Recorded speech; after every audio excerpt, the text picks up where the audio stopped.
Informers were not the only lice that had to be removed. DDT took over where CIC left off.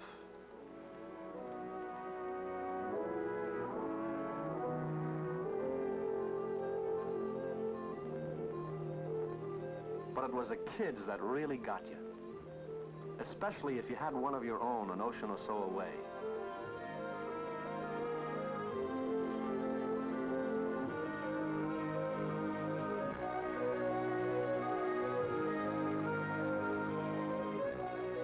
And maybe you might want to hold one for a second, just to see what it felt like, even though your buddy, who knew you only as a roughneck soldier, was a little puzzled by it all.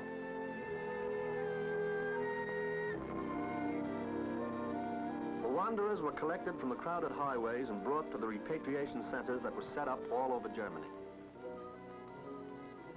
Organization and order began to appear. The migrations were, well, as the brass hats say, they were expedited. That means many things. It means a pair of shoes for an old man whose feet had walked many miles.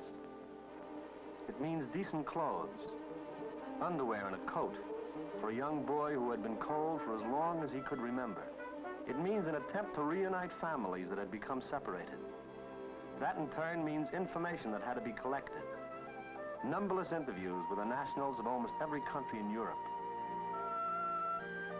Their dream of going home had been taken over as an Allied project. The military to describe those who had been torn from their homes and starved and beaten. They were known now as displaced persons. Or if you're just DPs. Impersonal as the military was in its labeling of people, it was quite different in its treatment of them. It's difficult to be impersonal at point-blank range. The Army found itself providing services that had never before been part of fighting a war.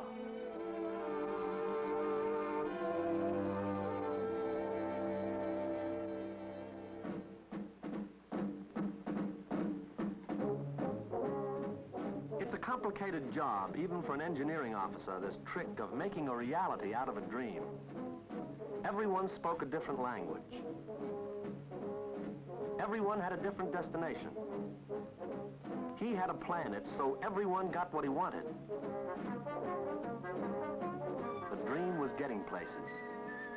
Vehicles which had brought supplies to the front were pressed into service to make the return trip with a different cargo.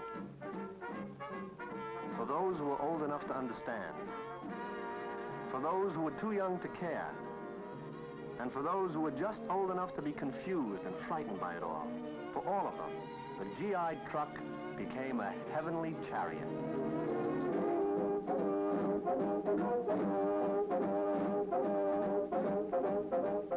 And this was going home. There were also those for whom the homeward road was set on railroad tracks. This was a final wait. They had waited the long years of slavery. They had waited the interviews, the medical examinations, the delousings. Now they were done with waiting. Home was no longer years away. Home could be measured in days.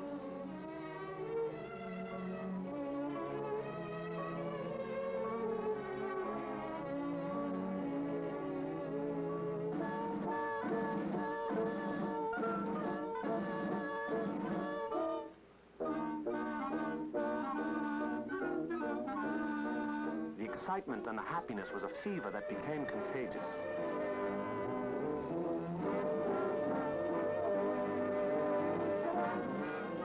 No peacetime luxury streamliner ever carried happier passengers than these.